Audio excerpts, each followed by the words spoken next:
Welcome back after the break. I am sure आप लोग सोच रहे होंगे कि हम वहाँ से उठते हुए यहाँ पर आते हैं, but this is R PCR whatever they decide to do it today. उन्होंने कहा बात कर चुके हैं, अब यहाँ से शुरुआत करेंगे, तो आज हम यहाँ से शुरुआत करते हैं अपने मेहमान की। आज हमारे साथ मौजूद है, जैसे कि हम अक्सर बात करते हैं कि तालीम के लिए आपको अगर चीन भी जाना पड़े, हम क्या, ये तो अब नबी करीम सल्लल्लाहु अलैहि वसल्लम ने का फरमान था कि अगर आपको तालीम के लिए चीन भी जाना पड़े तो आप ज़रूर जाएँ। तो हम आज चीन नहीं बल्कि आज जर्मनी की बात करेंगे, कैसे आप जर्मनी में अपनी एजुकेशन परस्यू कर सकते हैं। जैसे भी कोई भी हायर डिग्री होती है तो आप ये चाहते हैं कि किसी इंटरनेशनल यूनिवर्सिटी का ठप्पा आपकी रेज्यूमे में लग जाए, एक क्रेडेंशियल आपका और स्ट्रांग हो जाए, और वापस जब आप पाकिस्तान आए तो आप अच्छी जॉब अपॉर्चुनिटीज़ को ग्रैब कर सकते हैं। बिल्कुल ठीक कह रहे हैं हुमायूं। बहुत सारे ऐसे स्टूडेंट्स इस वक्त मौजूद होंगे जो इन अपॉर्चुनिटीज़ का वेट कर रहे होंगे, बिकॉज़ जून में जो है वो शुरू के जून में आपके फ़ाइनल पेपर्स हो जाते हैं और इस वक्त यूनिवर्सिटीज़ के रिज़ल्ट्स भी आना शुरू हो जाते हैं, और आपको फिर पता होता है कि जिससे हायर स्टडीज़ के लिए जाना है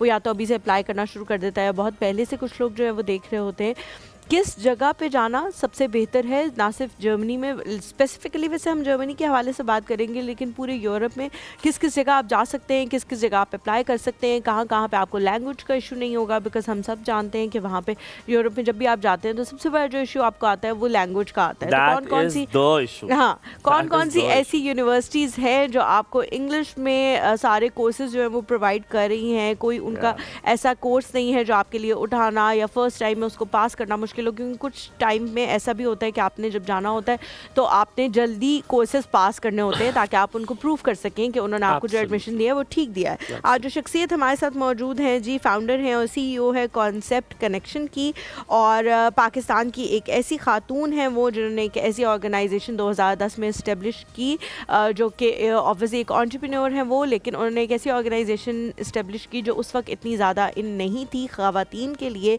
कि वो लोगों को बाहर भेजती हैं। 6000 से ज़्यादा स्टूडेंट्स को इस वक्त वो जर्मनी और यूरोप में की डिफरेंट यूनिवर्सिटीज़ में भेज चुकी हैं, अपने नाम बहुत सारे जहां अवार्ड्स कर चुकी हैं। वहां doctor Arif Alvi president of Pakistan से भी अवार्ड हासिल कर चुकी हैं। एक बेहतरीन एंटरप्रेन्योर का हमारे साथ जी मौजूद हैं इरम खान। अस्सलाम वालेकुम Iram, a very good morning to you. क्या हाल है आपके? वालेकुम सलाम, thank you so much. Thank you so much for coming. Thank you so much for coming. आप तो आज सिंड्रेला ड्रेस पहन कर रही हैं। आज सिंड्रेला, आप 12 बजे के बाद गायब तो नहीं हो जाएंगे? नहीं, I just combine the combination of your और इट्स अ पर्पलिश, सो मैंने थोड़ा सा मैच किया। Very good, very nice, very thoughtful of. हम लोगों पे आपको ऐसे लगा देते हैं ताकि एंडोर्समेंट भी हो जाए आपकी भी। कैसी आप? ठीक है, बहुत शुक्रिया आने के लिए। सबसे पहले आपके साथ मौजूद की शुरुआत करते हैं। अपने यंगर वर्जन को, अपने जवान इंसान को आप क्या कहेंगी कि जो आपने भी नहीं किया? जैसे मैंने कहा कि आपने ज़्यादा सेविंग कर लेनी चाहिए थी शुरू से, और ज़ैनब ने कहा लेजीनेस बहुत थी, वो ख़त्म कर लेती, पता नहीं कैसे कर लेती, लेकिन वो तो अभी भी जारी है। और हलीमा है सेट कि वो बहुत जल्दी शादी कर लेती तो वो ज़्यादा बेहतर उनकी ज़िंदगी होती। अक्लमंदाना फैसला होता। आपके बारे में क्या ख्याल है? आप क्या अपने आप को कहेंगी जो पिछला पुराना वर्जन है आपका उसको?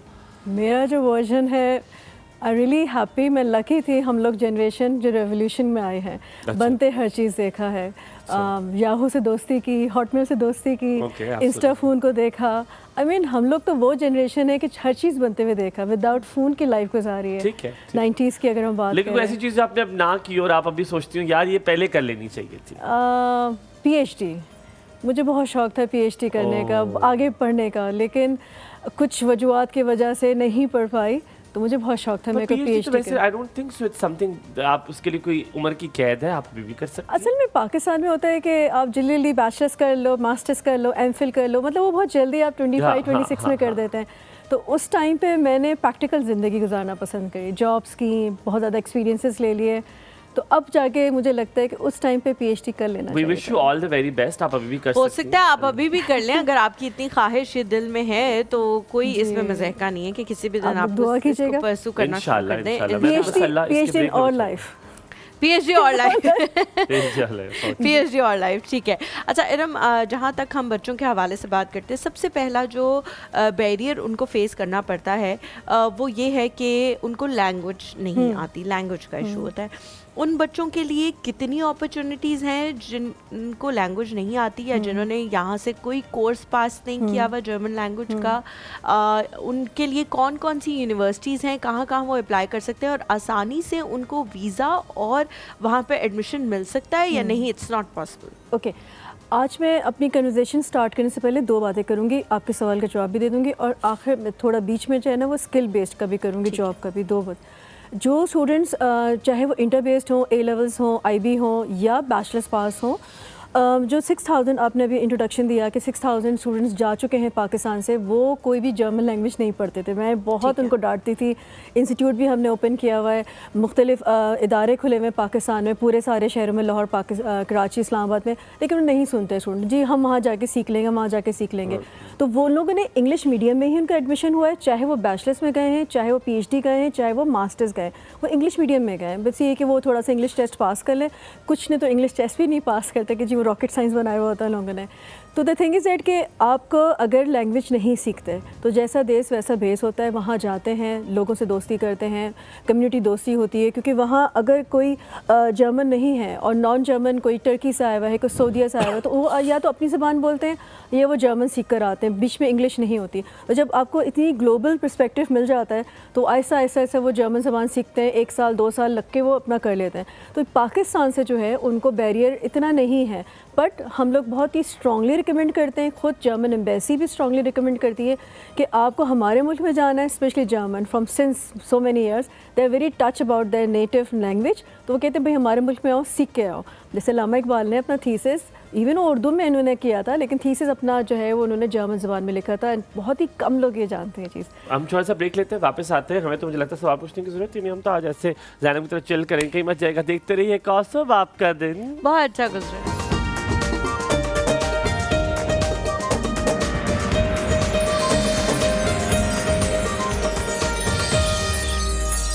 Welcome back to the show. Iram ji हमारे साथ मौजूद हैं और हम उनसे बात कर रहे हैं बच्चों के यूरोप और स्पेसिफ़िकली जर्मनी में जाने के लिए, हायर स्टडीज़ के लिए अप्लाई करने के लिए। अच्छा मुझे बताएं, बहुत ये कॉन्सेप्ट है पाकिस्तान में कि जिन्होंने बाहर जाना है वो OA लेवल्स करें ताकि उनके लिए राहें जो हैं वो हमवार हो जाएं। आप इसको सपोर्ट करती हैं कि उनको OA लेवल्स करना चाहिए और क्या इससे कोई फ़ायदा होता है, कोई एक्स्ट्रा एडवांटेज उनको मिलता है, बेनिफिट जिन एज़ कम्पेयर टू उन बच्चों के जिन्होंने मेट्रिकुलेशन वगैरह की हुई होती है? नहीं, ऐसे ही सारा रॉन्ग कॉन्सेप्ट्स हैं। अगर आप इंटरमीडिएट के अपने ही इस्लामाबाद के देख लें, बहुत सारे कॉलेजेस हैं, गवर्नमेंट कॉलेजेस हैं, उनकी इंग्लिश इतनी अच्छी है, उनके टीचर्स इतने अच्छे हैं, क्योंकि मैं इंटरव्यू लेती हूँ और मैं इतनी हैरान होती हूँ कि FSC पास, जो ICOM पास है, ICS करे हुए, इतनी अच्छी इंग्लिश ले रहे होते हैं। अगर मैं IELTS में उनको डाल दूँ तो they take the more 7 bands more than जो मास्टर्स करने आते हैं। तो ये एक रॉन्ग कॉन्सेप्ट्स हैं। तो मैं कभी भी उनको ये नहीं कहती कि आप A लेवल्स क्यों नहीं करवाया, आपने इंटर क्यों करवाया। तालीम है। जस्ट A लेवल्स का फ़ायदा ये होता है कि मैनी यूनिवर्सिटीज़ जो है वो डायरेक्ट एडमिशन देती हैं, स्पेशली जर्मनी में, क्योंकि वो 13 ईयर्स ऑफ एजुकेशन आ जाती है। और जो FSC है वो इक्विवेलेंसी नहीं बनती, सिर्फ उसका ये होता है कि वो फिर पाथ रूट से जाता है, फाउंडेशन से जाता है। दैट्स द ओनली थिंग, कोई फ़र्क नहीं है। अच्छा इरम, जब जर्मनी की बात करेंगे हम स्पेसिफिकली, जैसे हलीमा ने कहा यूरोप पूरा है, लेकिन हम जर्मनी की तरफ इंक्लाइन होंगे। हालांकि जर्मन लैंग्वेज ऑस्ट्रिया में बोली जाती है, स्विट्जरलैंड में बोली जाती है और जर्मनी में बोली जाती है। तो ये यकसा ज़ुबान अगर आप ये सीख लें तो 3 मुल्कों के मौक़े आपके लिए जो होते हैं वो सामने आपके होते हैं, खुल जाते हैं। It's all there. इरम मुझे बताएं कि अगर आपके पास तालीम नहीं है और आपके पास सिर्फ स्किल है तो क्या फिर भी जर्मनी आपके पास एक अच्छा रूट है जाने के लिए? बिल्कुल, जर्मनी में इस वक्त बहुत लैकिंग है। आपको पता है कि वहाँ मजदूरों के या हाई स्किल की भी बहुत स्किल्ड जो है ना लैकिंग है। तो अगर आपके पास मिनिमम तालीम 12th यानी कि इंटरमीडिएट है और 60% या 50% पास है, इतनी अच्छी इंग्लिश नहीं आती, लेकिन क्योंकि वहाँ हमें मकामी ज़बान के लिए जाना होगा तो हमें जर्मन लैंग्वेज सीखनी है, तो वो सीख लेते हैं। इवन हमारे इंस्टीट्यूट में KPK से ऐसे लोग आए हुए हैं जो सिर्फ पश्तो बोलते हैं, अपनी ज़बान बोलते हैं, और लिटिल बिट उर्दू, उनकी इंग्लिश भी नहीं है, लेकिन उन्होंने इंटरमीडिएट पास किया हुआ है। हमारे जो टीचर हैं वो हिंद को, पश्तो, पंजाबी, सराइकी, जितनी उनको ज़बानें आती हैं वो ट्रांसलेट करके जर्मन पढ़ा रहे होते हैं। और मैं इतनी हैरान होती हूँ कि इतनी अच्छी वो लड़के जो हैं ना वो जर्मन पढ़ रहे होते हैं और उनके पास स्किल्ड है। कोई इलेक्ट्रिशियन है, कोई मैकेनिक है, कोई ब्यूटिशियन है, कोई कुक है, शेफ़ है, मतलब जो भी स्किल्स हैं वो स्किल्स के लिए वो अपनी तालीम लेते हैं and then they get the certificate and they apply. मैंने हलीमा से इजाज़त लेके चीज़ पूछनी है इसकी जर्मनी के, बिकॉज जो उम्र रसीदा अफराद हैं वो बहुत ज़्यादा हैं, वहाँ पे यंगस्टर्स बहुत कम है, जो पॉपुलेशन जर्मनी की देखी जाती है। Same goes for Switzerland is well. So ये दो ऐसे मुल्क हैं जहाँ पर उम्र रसीदा लोग ज़्यादा है, जैसे वहाँ फ़खर भाई विल जस्ट वेरी वेल, तो वहाँ पे 50-60 प्लस लोग ज़्यादा बूढ़े लोग जो हैं, बूढ़े लोग लोगों मौजूद की हैं, तादाद वहाँ पे ज़्यादा है। यंगस्टर्स की बहुत कमी है। तो क्या इस वजह से वहाँ पर आपके पास जॉब अपॉर्चुनिटीज़ भी ज़्यादा है? इसी सवाल के साथ एक सवाल है, तो क्या हम अक्सर कहते हैं कि जी डिस्क्रिमिनेशन बड़ी होती है, जब पाकिस्तानी जाते हैं तो कहते हैं जी पाकिस्तानियों को मुंह नहीं लगाते, जॉब नहीं देते, क्या जर्मनी भी उन्हीं ममालिक में से है जहाँ पर वो साउथ एशिया के लोगों को बड़ा डिस्क्रिमिनेशन से देखते हैं? नो, आपको वहाँ सिर्फ और सिर्फ लैंग्वेज है। अगर आपकी लैंग्वेज अच्छी है, खुद मैं वहाँ रहती हूँ बर्लिन में, मैंने नहीं देखा कि डिस्क्रिमिनेशन कर रहे होते हैं, बल्कि आपको वेलकम कर रहे होते हैं। अब ज़रा सा भी इश बिन, अगर आप पूछ रहे हैं, अपना नाम बता रहे हैं, जी मैं इश बिन इरम हूँ वी गेट से, थोड़े से आपने क्वेश्चंस पूछ लिए तो वो इतनी हैरान होकर हमें देख रहे होते हैं। इनफैक्ट मैं एक लिफ्ट में थी और अपनी बेटी को काउंटिंग सिखा रही थी, तो 1 से लेके मैंने 50 तक, लिफ्ट 50 तक थी और बड़े अच्छे से बोल दिया। तो जर्मन पीछे खड़ा था, कहते हैं wow you speak so very well, you learn it. तो वो इसी को अप्रिशिएट करते हैं। तो अगर जब आपको पोजीशन मिलती है इस मुल्क में, उसका मतलब है कि आप बस एक लैंग्वेज को बैरियर को मिटा दें और आप जो मर्ज़ी है आप कर लें। वहाँ लोग बिज़नेस कर रहे हैं, जॉब्स कर रहे हैं, और हमारे ही जो क्लाइंट्स हैं आज वो माशाल्लाह से मेरे फैमिलीज़ के जो मेंबर्स वहाँ हैं वो बिज़नेस में आ गए हैं। जॉब्स अब वहाँ नहीं है, सबको स्टार्टअप्स मिल गए हैं। स्टार्टअप बहुत तो है ही नहीं। अच्छा, जॉब्स हैं लेकिन स्टार्टअप में आ रहे हैं लोग, अपनी बिजनेस माइंडेड में आ रहे हैं सारा। तो अच्छा, जो चीज़ आपने स्किल के हवाले से बात की, वो उसी को थोड़ा, हुमायूं ने जो सवाल किया उसी को थोड़ा सा आगे फर्दर मैं बढ़ाऊंगी कि बहुत सारे लोग हैं जिन्होंने तालीम हासिल नहीं की हुई। आपने कहा 12वीं कम से कम होनी चाहिए, 12th ग्रेड कम से कम आपने पास किया हुआ हो, लेकिन स्किल उनके पास बहुत अच्छे हैं और उस मुल्क को स्किल वर्कर्स की ज़रूरत है। मेरे क्योंकि फैमिली काफ़ी ज़्यादा लोग वहाँ पे रहते हैं, खाला हैं, उनके बच्चे हैं और अब उनके बच्चों के भी बच्चे हो चुके हैं। वो लोग पूरा साल अपनी चीज़ें जमा करते हैं जो भी ख़राब हो जाती हैं, जैसे उनकी वॉचेस अगर ख़राब हो गई हैं तो वो इतनी महंगी है वहाँ से ठीक कराना कि उससे बेहतर ये है कि आप एक नई घड़ी ख़रीद लें। तो वो उसको संभाल के रखते हैं। उनके पास तो ऑप्शन है पाकिस्तान आने की। जूते उनके ख़राब हो जाते हैं, फट जाते हैं, कोई लेसेस फट जाते हैं, कोई ज़रा सा भी टांका लगाने की ज़रूरत हो तो वो वहाँ पर नहीं मिलता बंदा। अगर इस तरह का कोई बच्चा यहाँ पर मौजूद है, हाँ ये नहीं मिलता। बल्कि बल्कि किस्सा भी आप लोगों को सुना देती हूँ। मेरे कज़न थे, उन्होंने बहुत एक महंगा जूता लिया और वो जो है नए वो अपार्टमेंट में शिफ्ट हुए और किसी चूहे ने या किसी ने थोड़ा सा कुतर दिया आगे से, और तो वो फेंकना भी नहीं चाह रहे थे और वो बिल्कुल नया था, तो उन्होंने वो संभाल के रखा। और जब उनकी मदर पाकिस्तान आने वाली थी तो उन्होंने उनको दिया और कहा कि इसके ऊपर आगे इतना सा एक पैच आप जो है वो लगवा लीजिएगा। जब वो यहाँ आई तो उन्होंने मुझे वो दिया और कहा कि ये इसको पैच लगवाना है। और जब मैंने पैच लगवा के उनको वापस दिया तो उन्होंने कहा कितने पैसे, तो मैंने उनको नहीं बताया बिकॉज 50 रुपए थे, तो मैं उनको क्या बताती कि 50 रुपए का ये लगा है। तो उन्होंने कहा तो हंसना शुरू कर दिया, हाँ, क्या तो मैंने कहा क्या है अब इसमें पैसे, तो उन्होंने कहा कि अगर ये मैं वहाँ से ठीक कराती तो ये ऑलमोस्ट हाफ से भी ज़्यादा जो जूते की एक्चुअल प्राइस है उससे ज़्यादा पैसे देने पड़ते हैं हमें, ये सिर्फ एक पैच लगवाने के लिए, है ना। तो अब इस तरह के बच्चे होंगे यहाँ पे जो कि मोची के बच्चे हैं। अब हमें पता है कि यहाँ पे पाकिस्तान में इन्फ्लेशन का क्या आलम है, 10-10 ऐसे लोगों के बच्चे होते हैं, नहीं पढ़ा सकते उनको, लेकिन उसको स्किल बहुत अच्छा आता है। तो क्या कोई ऐसी वे है, कोई ऐसी चीज़ है, कोई ऐसा कोर्स है जो 6 मंथ्स का क्रैश कोर्स है, कोई इस तरह की चीज़ करा के उनको बाहर भेजा जा सके? बिल्कुल, इसको हम वोकेशनल ट्रेनिंग प्रोग्राम कहते हैं और आउस बिल्डिंग इसका जर्मन वर्ड है। वहाँ बहुत ज़्यादा इसकी रिक्वायरमेंट है और सबसे अच्छी बात ये है कि अगर आप यहाँ थोड़ी जर्मन सीख लें, एटलीस्ट 3 लेवल सीख लें, A1, A2 एंड B1, तो और आपके पास यहाँ हुनर थोड़ा सा होना चाहिए। यहाँ पाकिस्तान में DA के कोर्सेज़ हैं, बहुत सारे सर्टिफिकेशन है और अब तो ज़्यादा हो गए हैं। IT के हो गए, कॉबलर की आपने बात करी, ब्यूटिशियन की बात करिए। अब छोटे छोटे कोर्सेज़ यहाँ से टेक्निकल एक कोर्सेज़ ले लें, 1 महीने 2 महीने 3 महीने का सर्टिफिकेट, क्योंकि जब आप इंटरव्यू दे रहे होते हैं, B1 लेवल का आप इंटरव्यू कोई कंपनी या ऑर्गेनाइजेशन या यूनिवर्सिटी हाउस बिल्डिंग करवा रहे होते हैं, तो वो आपसे पूछते हैं कि आप क्या करना चाह रहे हैं। अगर कोई फ्रेश इंटरमीडिएट है तो उनको पता है कि इसने अभी पैशन लिया है, उसको सोच है कि मैं सेफ्टी ऑफ डॉग्स के लिए कुछ सोशल करना चाह रहा हूँ। वहाँ सोशल की बहुत ज़्यादा चीज़ें हैं दस्तियाब हैं। तो द थिंग इज़ दैट कि वहाँ वोकेशनल प्रोग्राम में आपको बाकायदा 3 साल का ट्रेनिंग कोर्स मिलता है। 3 साल का आप यहाँ से जाते हैं, आपको कॉन्ट्रैक्ट बेस्ड होता है, वहाँ आपको थ्योरी क्लासेस होती हैं विद प्रैक्टिकल क्लासेस होती हैं, एंड प्लस आपको स्टिपेंड मिलता है। स्टिपेंड का मतलब आपको सैलरी मिलती है। तो पढ़ने की, अगर आपको जो रोशन पाकिस्तान कभी बचपन में हमने कभी सुना था, एग्जैक्टली वही कॉन्सेप्ट लेके इन्होंने वहाँ डेवलप कर दिए कई साल से। तो अगर आपके इस बच्चों को 1000 या 1200 या 1500 यूरो, ऑलमोस्ट लाइक पौने 3 लाख या 3 लाख रुपए आपको पर मंथ मिल रहे हैं, जिसमें वो अपना खाना पीना, इंश्योरेंस, घूमना फिरना सारा कर लें, एंड एक्स्ट्रा टाइम भी मिलता है कि और जॉब्स कर लें।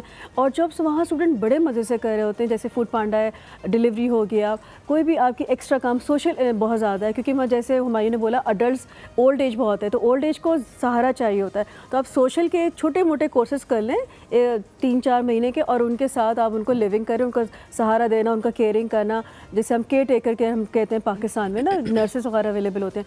तो इसी तरह के आप वो और जॉब्स करके भी अर्निंग कर लेते हैं। I have to come to this point कि बहुत सारे ऐसे कंसल्टेंट हैं जो कि पाकिस्तान में मौजूद हैं, स्टाइपेंड तो चलो मिलता है, हम एक ब्रेक ले लेते हैं, ब्रेक के बाद वापस आते हैं। हाँ वापस आते हैं, कहीं मत जाएगा हमारे साथ में।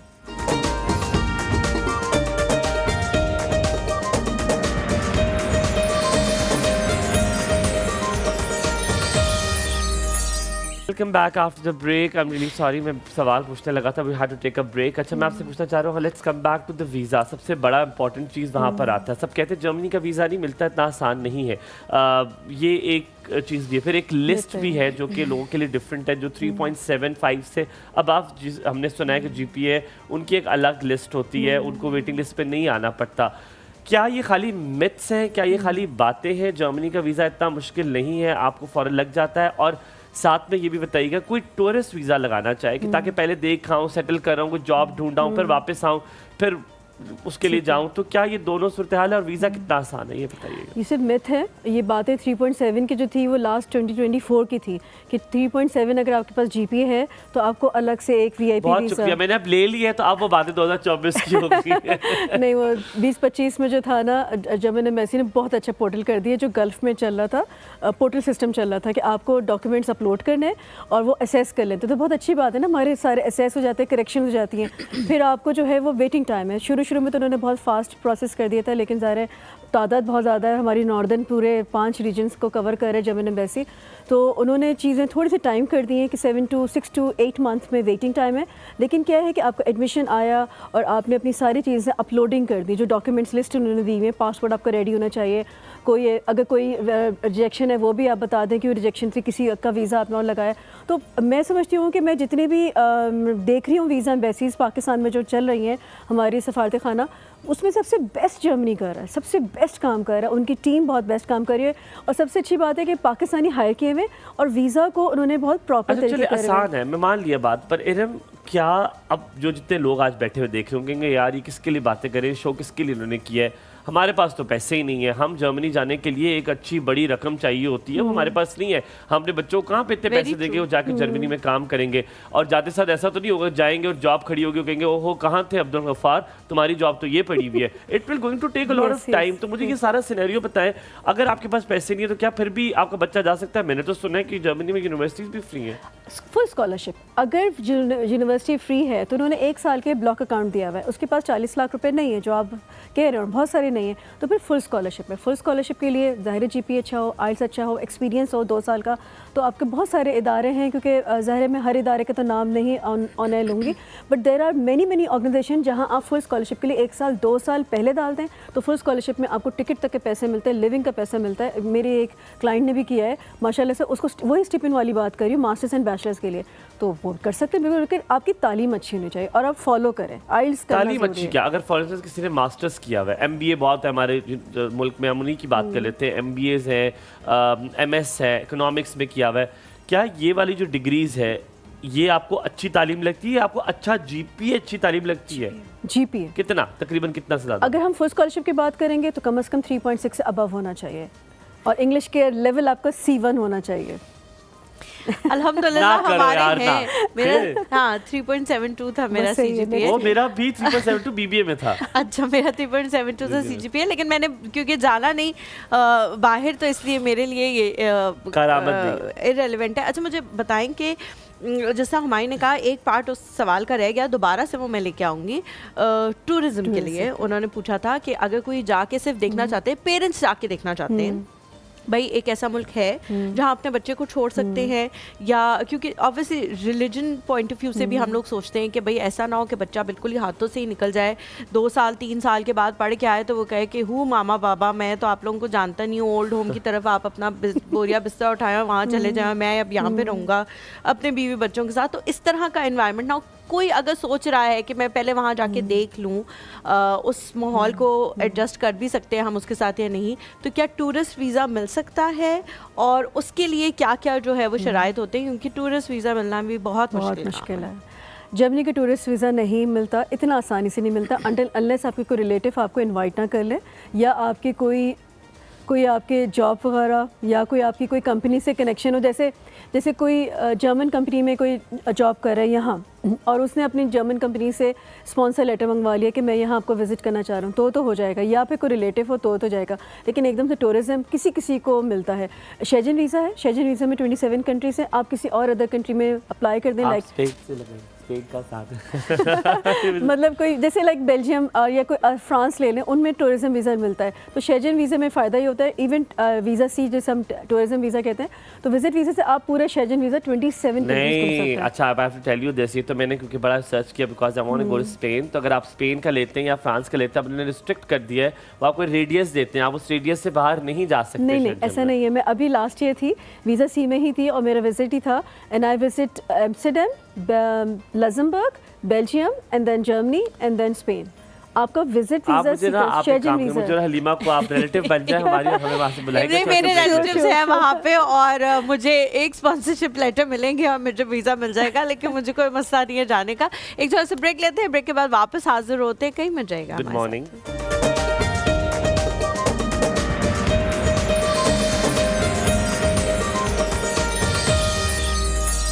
एंड आप देख रहे हैं एक और सब, और हम मज़ेदार सी बातें कर रहे हैं। जर्मनी तक हम पहुंच गए हैं, विल राइट देयर। बट अब आपसे पूछें कि यकीनन ख़वातीन के लिए कुछ जगहें मौजू नहीं होती, वो जगहें आपके पेरेंट्स बड़ा डरते हैं अपनी बेटियों को भेजने के लिए। अल्हम्दुलिल्लाह I have seen a lot of parents जो अब अपनी बेटियों को भेजते हैं बाहर पढ़ने के लिए, ताकि वो आला तालीम हासिल कर सकें किसी इंटरनेशनल यूनिवर्सिटी से। सो क्या जर्मनी उन ममालिक में से है, हम क्योंकि हमारा इस्लाम से ताल्लुक़ है और हम चाहते हैं जहाँ पे हलाल फूड भी हमें मिल सके, सो क्या ख़वातीन के लिए वो जगह मौजू है? बिल्कुल 100%, क्योंकि मैं ख़ुद वहाँ एक रेजिडेंट हूँ और रहती हूँ। नमाज है, हलाल फूड्स हैं। लास्ट ईयर जब मैं थी जुलाई में, तो मैंने जो है ना एक भी कोई जर्मन फूड्स नहीं खाया था, क्योंकि ऑलरेडी खा चुकी थी। मैंने सुबह उठ के नाश्ते में बर्लिन में निकलती थी बस और ट्राम्स में, मैंने नहारी ढूंढी, पाई ढूंढे, लाहौर का रेस्टोरेंट ढूंढा, खूब दिल भर के हर चीज़ खाई। मतलब गोश्त हो गया, हलाल गोश्त हो गया। पंजाब फूड एंड जो चेन है, पंजाब फूड की चेन पाकिस्तान में भी है, वो वहाँ भी है। आपको शान के सारे मसाले मिल जाएंगे, हर चीज़ मिल जाएगी, रूह अफ़ज़ा तक है। सो ये कोई ब्रांड रह गया जिसकी एंडोर्समेंट नहीं किया? Sorry, but the thing is that कि हर चीज़ जो हम खाते हैं यहाँ से, हम मसाले वगैरह है, इस वक्त खुशबू भी बहुत अच्छी सी आ रही है आपके स्टूडियो में।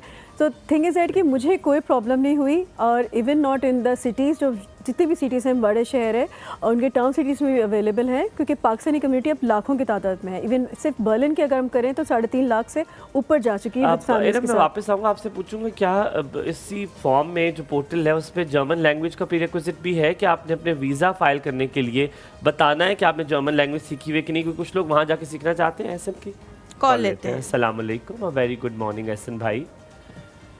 जी वालेकुम सलाम, गुड मॉर्निंग। आप सबको सुबह खैर भी। आपका प्रोग्राम तालीम के हवाले से और ख़ासतौर पर जर्मनी में देख रहे हैं, बड़े स्टूडेंट्स जा रहे हैं एजुकेशन के लिए। और वैसे तो एक बात है कि अब हमारे यहाँ भी बड़ी यूनिवर्सिटीज़ और MS और MBA हम लोग कर रहे हैं, लेकिन ये कि जर्मनी का बारह लिखे। तो मैंने अभी ज्वाइन किया। मैं मैम से ये जानना चाहूँगा कि जो MS डिग्री है साइंस सब्जेक्ट्स में ख़ास तौर पे, और जो MBA डिग्री है बिजनेस सब्जेक्ट्स में, अगर कोई जर्मनी से करना चाहता है तो उसकी पाकिस्तानी डिग्री में क्या क्वालिफिकेशन रिक्वायर्ड है? क्या ग्रेजुएशन की बुनियाद पे जा सकते हैं? और कितने साल का और अप्रोक्सीमेटली कितना यानी एक्सपेंसेस हो जाएंगे? प्लीज़ ये बता दें। Thank you. बहुत शुक्रिया, thank you so much for calling. अच्छा, एहसन का सवाल आप आपके एक्सप्रेशन से मुझे लग रहा था कि शायद आप सुन नहीं पा रही ठीक तरह से। मैं दोबारा रिपीट कर देती हूँ। उन्होंने सवाल पूछा है कि किसी ने अगर MS डिग्री करनी हो साइंसेस के सब्जेक्ट्स में या MBA करना हो बिजनेस में, तो उसकी प्रायर डिग्री क्या होनी चाहिए, पहले उसने कौन कौन सी चीज़ें की हुई हों, पढ़ी हुई हों, और फिर ये भी हो सकता है कि किसी ने अगर सिर्फ ग्रेजुएशन की हुई है और वो आगे ये डिग्री करना चाहता है, तो ये डिग्री कितने सालों की होगी, क्या साल ज़्यादा हो जाएंगे, उनको ज़्यादा साल लगाने पड़ेंगे, 2 से 3 हो जाएंगे, उसके हवाले से ज़रा एक्सप्लेन करते हैं। क्योंकि वहाँ बैचलर्स के बाद सीधा मास्टर्स है, MPhil नहीं है, तो आपको जो प्राइड आपकी डिग्री है वो बैचलर्स है 4 इयर्स की पाकिस्तान की, और CGPA 16 years of education 16 years of education आपकी मास्ट है। ऊपर से अगर किसी ने MSc यहाँ पाकिस्तान में किया हुआ है तो कोई हर्ज नहीं, सेकंड मास्टर्स वो कर सकता है। पब्लिक यूनिवर्सिटीज़ हैं, वहाँ गवर्नमेंट यूनिवर्सिटीज़ हैं जो ऑलमोस्ट 2 इयर्स की हैं, 1.5 भी होती हैं। अगर वो प्राइवेट जाना चाह रहा है, स्पेशली किसी बर्लिन यूनिवर्सिटी में जाना चाह रहा है प्राइवेट में, तो वो 1 ईयर कर लेता है। बट सारे जो है वो फ्री एजुकेशन की तरफ जाते हैं तो वो 2 इयर्स है। अच्छा, ठीक है, नहीं अच्छा, मुझे ये बताइए कि जर्मनी में आपने एडमिशन ले लिया, सब कुछ हो गया, अकोमोडेशन एक ऐसा मसला आता है जो कि इट्स अ वेरी सीरियस मसला। बच्चे यहाँ पर सारी ज़िंदगी अम्मा अब्बा के साथ रहे होते हैं, खाने पीने की आदत होती है, घर में सब ट्रे आपके सामने आती है, लेकिन वहाँ जाके ऑल टुगेदर आपको सब कुछ खुद करना पड़ता है। And not just that, accommodation मिलना बड़ा मुश्किल होती है जहाँ पर आप अकेले रह सकें या किसी के साथ आपको शेयरिंग भी ना कर सकें। डिफरेंट एथनिसिटी के लोग होते हैं, डिफरेंट कंट्रीज के लोग होते हैं, तो वो आपका रिलीजन, आपका कल्चर डिफरेंस बहुत ज़्यादा होता है। इसको रिमूव करने के लिए क्या यूनिवर्सिटीज़ के अपने हॉस्टल्स भी होते हैं जिसमें आप कर सकते हैं अकोमोडेशन? डोम कहते हैं, डोम्स कहते हैं जी। अगर पब्लिक यूनिवर्सिटी है और वो टाउन सिटी में है तो उनकी बड़े एकर्स में होती हैं, 10-10 एकड़ 12 एकर्स होते हैं, उन्होंने डोम्स बनाए हुए हैं, 1400 बिल्डिंग्स, 500 बिल्डिंग, तो वहाँ तो कोई प्रॉब्लम नहीं है। जो टाउन सिटी में जाएगा उसको डोम्स मिलेगा, लेकिन जो हामबुर्ग में जा रहा है, फ्रैंकफर्ट में जा रहा है, बर्लिन में जा रहा है, म्यूनिक में जा रहा है, उसको वहाँ डोम्स मिलेगा। यूनिवर्सिटी सिटीज़ में है तो वहाँ उन्होंने प्राइवेट इदारे दिए हुए हैं जहाँ उन्होंने जो है स्टूडेंट वर्क कहते हैं, यानी कि हॉस्टल्स दिए हुए हैं। वहाँ ज़्यादातर स्टूडेंट्स जो है ना, मैं तो प्रेफर करती हूँ, मैं खुद अप्लाई करवाती हूँ, उनकी हेल्प करती हूँ। मैं कहती हूँ 1 रूम फॉर 1, प्लीज़ आप 2 बेड्स का, 3 बेड्स का 1 रूम में ना लें, आप इंडिविजुअल लीजिए। अगर अपार्टमेंट में 2 बेडरूम्स हैं और 1 किचन शेयरिंग हो रहा है, 1 वॉशरूम शेयर हो रहा है, वो आपके लिए बेहतर है। और उसमें हम बाकायदा मैं उसमें हिंट में लिखती हूँ, उसमें लिखा होता है कि आपको क्या चाहिए, तो मैं कहती हूँ I need a share kitchen, I need a bed washroom and also Muslim community. तो अब मुस्लिम कम्युनिटी में किसी कहीं के भी हो जाएँ तो ताकि एक ही रिलीजन में हो आपका सार नहीं, वहाँ नहीं होता, वहाँ कहीं भी आप चले जाए मुस्लिम शावर नहीं होता, और लगवाने की इजाज़त भी बड़ी मुश्किलों से मिलती है। एक छोटा सा ब्रेक ले, ब्रेक के बाद वापस हाजिर होते हैं, कहीं मत जाएगा हमारे साथ।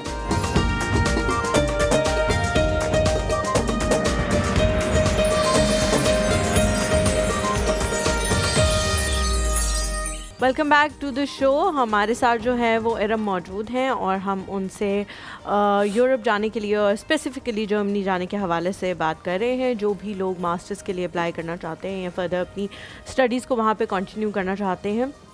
अच्छा इरम, बहुत सारे लोगों के दिमाग में ये कॉन्सेप्शन है और बहुत सारे लोग ऐसे करते भी हैं कि आपने जब अप्लाई करना होता है, मे बी आपका बच्चा जो है वो इतना ब्रिलियंट नहीं है या उसने हो सकता है ब्रिलियंट हो, लेकिन कभी कभार बच्चे अपनी स्टडीज़ को उतना सीरियस नहीं लेते कि वो CGPA तक आ सकें जो अप्लाई करने के लिए चाहिए। तो फिर उनको अपने बैंक अकाउंट में बहुत सारे पैसे शो करने पड़ते हैं कि बच्चा जो है वो इस काबिल है कि वो वहाँ जाके अपनी लिविंग भी कर सके, सब कुछ कर सके। जी मेरे ख्याल से 11,904 which is 40 lakh, almost 40 lakh रुपये। तो 40 लाख रुपए हर किसी के पास मौजूद नहीं होते। लेकिन जैसे ही पाकिस्तान में ये भी बहुत बड़ा मसला है कि हमें शो ऑफ करने का बहुत शौक है, हमें बताने का बहुत शौक है कि हाँ बच्चे को भेज दिया, 40 लाख रुपए लगे, 40 लाख रुपए लगे हैं, और वो हर बंदे को बताएंगे कि 40 लाख रुपए लगे। अब जो बंदा जिसका बच्चा ब्रिलियंट होगा लेकिन उसके पास 40 लाख नहीं होंगे तो वो ये सोचेगा कि यार मैं तो नहीं भेज सकता इसको, बिकॉज मेरे पास तो इतने पैसे नहीं है, मैं तो गाड़ी भी अपनी बेच दूँ तो मैं इतने पैसे इकट्ठे नहीं कर सकता। तो वो अपने प्लान को जो है फर्दर भेजने के लिए बच्चे को वो डिसमिस कर देगा, वो कहेगा ये नहीं हो सकता, घर जाके ये बात भी कभी नहीं करूँगा, क्योंकि बच्चा अगर अड़ गया तो फिर क्या करना पड़ जाएगा। मुझे बताएं कौन वो लोग हैं और कौन वो बच्चे हैं जिनको अपने अकाउंट में पैसे दिखाने की ज़रूरत पड़ती है, वजह क्या होती है? उनके मार्क्स नहीं होते, वो एलिजिबिलिटी क्राइटेरिया पे फॉल नहीं करते, इसलिए उनको अपना एक बैंक अकाउंट बहुत ज़्यादा बेहतर दिखाना होता है कि भाई हम इस बैंक अकाउंट से आते हैं इसलिए आप हमें एडमिशन दे दें। वजह क्या है? अगर हम जर्मनी की बात करें, टॉपिक हमारा जर्मनी है, तो जर्मनी में तो ब्लॉक अकाउंट मस्ट है और अगर जैसे आपने कहा कि आपकी आंट हैं वहाँ रहती हैं, इसी तरह बहुत सारे लोगों की बहुत ब्लड रिलेटिव रहते हैं, तो वो अपना अकाउंट दिखाते हैं और उस पर सेल्फ शो कर देते हैं कि हम इनका पूरा सारा बोझ उठा लेंगे, सारा कुछ कर लेंगे। तो वो जो अपना अकाउंट दिखाएंगे वो उसको एक्सेप्टेंस से हो जाता है। एक तो ये तरीका हो गया।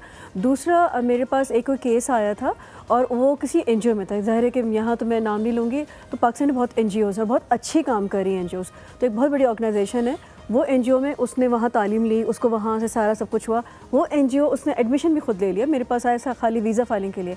तो वो जो साथ में उनके साथ लेडी थी, तो कहनी थी कि हम इनके लिए फ़ंड जमा करें, तो अभी नहीं हम विंटर में भेजेंगे, हम समर में भेज देंगे। तो ये भी एक है कि पाकिस्तान में, प्लस एक कराची की मेरे पास स्टूडेंट थी, अब तो वो गए भी 4 साल हो गए और सारा वो जर्मन पासपोर्ट उसने हासिल कर लिया। उसने बैंक में लोन ले लिया क्योंकि वो नौकरी कर रही थी, वो बैंक में लोन दे सकती थी। तो ये भी एक तरीका है कि आप बैंक से लोन ले लें। और पाकिस्तान में अब बहुत अच्छे बैंक्स हैं, इवन गवर्नमेंट पाकिस्तान में भी स्टूडेंट्स के लिए कर रहे हैं। इनफैक्ट अभी लास्ट तो कार्ड भी एक रिलीज हुआ है। Yes exactly. और एजुकेशन के लिए तो काफ़ी अच्छा बेहतरीन हो गया अगर मैं 10 साल से कंपेयर करूं। तो ये सारी चीज़ें, आपकी सारी बातें सुनने के बाद मुझे अचानक से याद आया कि अब हम जब भी बाहर जाने के लिए करते हैं तो हर बच्चा ए लेवल के बाद कोशिश करता है कि बाहर चला जाए और डिग्री ले ले।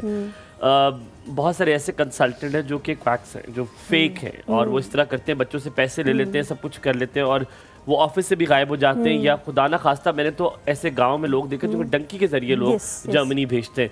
कैसे आप एनालिसिस और लिटमस टेस्ट कर सकते हैं कि यार ये बंदा क्वैक है, ये गलत है, ये बंदा ठीक नहीं है, ये कंसल्टेंट ठीक नहीं है? देखिए, हर जगह स्कैमर्स हैं, हर मुल्क में स्कैमर है। तो अगर कोई स्टूडेंट जा रहा है, जिस कंसल्टेंट के पास जा रहा है, किसी टाउन सिटी में जा रहा है या मेजर सिटी में जा रहा है, उस स्टूडेंट को और उसके पेरेंट्स को कुछ क्वेश्चंस करने चाहिए, और इतने डीपली क्वेश्चन करने चाहिए। स्पेशली हम मेजर मास्टर्स की बात कर रहे हैं, उसने ज़ूलॉजी पढ़ना है। अब ज़ूलॉजी हर एक को नहीं पता, हमें नहीं पता, मुझे नहीं पता। वो उस कंसल्टेंट को सोचे और समझे कि ज़ूलॉजी के बारे में भी पता है, वो मेरे बिहाफ में अप्लाई करेगा, उसको पता भी है ज़ूलॉजी के बारे में, उसे पता भी है बायोटेक्नोलॉजी के बारे में, उसे पता है किसी ऐसे सब्जेक्ट के बारे में कि उसको नॉलेज है सब्जेक्ट्स की। जैसे कि मैंने तकरीबन ऑलमोस्ट 18,000 कोर्सेज 15 साल में तकरीबन रट्टा लगा लिए, क्योंकि आप SOPs लिख रहे होते हैं, CVs लिख रहे होते हैं, तो आपकी नॉलेज यहाँ आ जाती है। तो कोई भी स्टूडेंट जब बात करता है, मैंने कोई BSc ऐसा फिजिक्स नहीं पढ़ा, लेकिन क्वांटम के बारे में बात करना शुरू कर देती हूँ, किसी थ्योरी के बारे में बात करना शुरू करती हूँ, AQU के बारे में बात करना शुरू करती हूँ। तो ये नॉलेज आपको उससे स्कैमर से हट जाती है। इनफैक्ट हमारे अभी इवेंट हुआ था और इस तरह कंसल्टेंट आ रहे थे, तो वो जब मुझसे सवाल करते थे सिर्फ एक पूछने के लिए कि क्या है, जब मैं उनसे सवाल करती थी ज़ीरो नॉलेज, इवन तो कभी उन्होंने वो मुल्क भी नहीं देखा होगा जिस मुल्क में वो भेज रहे होते हैं। एक हमारे पास कॉलर हैं, अब्दुल अहद हैं जी। अस्सलाम वालेकुम। वालेकुम सलाम जी, कैसे हैं आप? अल्हम्दुलिल्लाह मैम, आप सुनाइए। बिल्कुल ठीक, अल्लाह का शुक्र है। अब्दुल अहद, क्या पूछना चाहेंगे आप? मैम, मैं बेसिक क्वेश्चन पूछना चाहता था। स्कॉलरशिप ये है, मैंने एक्चुअली नंबर गेट किया था टेलीविजन पे। ओके, ठीक है। तो मैं स्कॉलरशिप के बारे में पूछना चाहता था, ये फुल्ली फंडेड है, कुछ परसेंटेज है, ये इसके बारे में प्लीज टेल मी। आप डिग्री प्लीज बताइएगा, किस डिग्री के लिए आप परसू करना चाहते हैं, ताकि उसके हिसाब से आपको बता sir, I want to be enrolled in PhD। Okay, आप PhD की बात कर रहे हैं? CS computer science. Computer science, BSc which is BCS, sorry it's BCS, computer science होती है। ठीक है, उसके लिए अप्लाई करना चाहते हैं। अभी आपने क्या किया हुआ है? Sir, I have completed my SSC in 2025। And what is the percentage आपकी मार्क्स? 88.09। 88.09। कुछ और आपने पूछना है? मुझे आवाज़ नहीं आ रही। वो कह रहे हैं कि मैंने आप कॉल पे रहेगा, BCS करना है कंप्यूटर साइंस में, बैचलर्स करना है जर्मनी में। अभी क्या तालीम है? अभी FSc की भी इंटरमीडिएट किया हुआ है, और उसमें इन्होंने 88.90%। That's all. आपके FSc है ICS है? ICS आती है सर, FSc। ठीक है, थैंक यू सो मच बच्चे कॉल करने के लिए। इंटरमीडिएट के लिए अगर 12 साल की तालीम है, मैंने आपको पहले भी बोला था, 2 तरीके होते हैं। या तो फाउंडेशन ईयर पढ़ेगा पूरी जर्मन के साथ, यहीं से पढ़ के जाएगा, और 3 सब्जेक्ट कंप्यूटर साइंस, मैथ्स और जर्मन लैंग्वेज, यानी C1 लेवल तक उसको टेस्ट पास करना होगा। Foundation A1, A2, B1, B2, यानी 4 लेवल पढ़ेगा तो वो टेस्ट दे सकेगा ना, एक फाउंडेशन ईयर, जो बहुत मुश्किल है। और उस फाउंडेशन ईयर में अगर उसने पास नहीं किया तो सीधा डिपोर्ट पाकिस्तान वापस, ये बहुत मुश्किल है। इससे बेहतर है कि किसी भी पाकिस्तानी यूनिवर्सिटी में 2 सेमेस्टर पढ़ लें, यानी 13 ईयर्स ऑफ एजुकेशन कंप्लीट कर लें। और मतलब फिर वो direct- सीएस और में फिर क्या एडमिशन होगा? ले। फिर वो डायरेक्ट एडमिशन लेकर फर्स्ट सेमेस्टर में वहाँ की डायरेक्ट यूनिवर्सिटी में, उसको फाउंडेशन ईयर नहीं करना पड़ेगा। अच्छा, तो अगर फाउंडेशन ईयर को खत्म करना चाहे तो आपने क्या करना 2 है सेमेस्टर। कि 2 सेमेस्टर किसी भी पाकिस्तान की यूनिवर्सिटी बीसीएस के लिए ले, उसके बाद जर्मन लैंग्वेज दोबारा सीखनी है किस लेवल जर्मन तक? लैंग्वेज देखिए इंग्लिश मीडियम में उसका एडमिशन होगा तब ये हो जाएगा। जर्मन लैंग्वेज वो सीखेगा लोगों से इंटरेक्शन करने के, जॉब और कितनी वो होनी चाहिए, कौन से लेवल पाकिस्तान में तक? जितना टाइम है उसके पास 8-9 महीने, तो वो A1 A2 B1 पूरी सीख के जाए यहाँ से। टाइम है ना उसके पास, एक स्पैन है उसके पास। ठीक है, और इसके पैसे कितने हैं? वो कह रहे हैं फंडिंग क्या होगी, कितने पैसे होंगे? फुली फ्री हो सकता है या ऐसा कितने percentage German of language scholarship या तालीम की बात, तालीम के हवाले से देखिए तालीम में जो बैचलर यूनिवर्सिटी उसकी तो 100-200 यूरो फीस है, यानी हार्डली 1 लाख 1.5 लाख रुपए पूरे साल की। और जो ब्लॉक अकाउंट है वो तो आपको पता है 40 लाख वो हर सूरत में चाहिए जब वीज़ा फाइलिंग और स्टार्ट वो करें। ब्लॉक अकाउंट मैं आपको बताता हूँ वो क्या होता है, वो आपको ये बता सकती है। वो आपके पैसे रखे हुए होते हैं उसमें 40 लाख रुपए, आप उसी में से यूज कर सकते हैं। आपको एक मंथली एक ब्रैकेट दी जाती है कि आप इतने निकाल सकते हैं, तो वो आप ही के पैसे होते हैं, वो आप यूज कर सकते हैं जर्मनी जाके। Is that correct? जी जी, ब्लॉक अकाउंट होता है कि जो मकामी बैंक होता है ना वो आपको पर मंथ दे रहा होता है। जैसे कि 11,904 है तो 924 या 942 जो है वो आपको पर मंथ खुद ही आते हैं आपके बैंक में। हाँ, तो वो वो अच्छी आप चीज़ है। अपने ग्रोसरी रेंट और सारा कुछ कर Absolutely, रहे आपसे होते हैं। छोटा सा ठीक है, break, हम एक फिर छोटा वापस सा आते ब्रेक हैं। लेते हैं, कहीं बन जाएगा हमारे साथ में।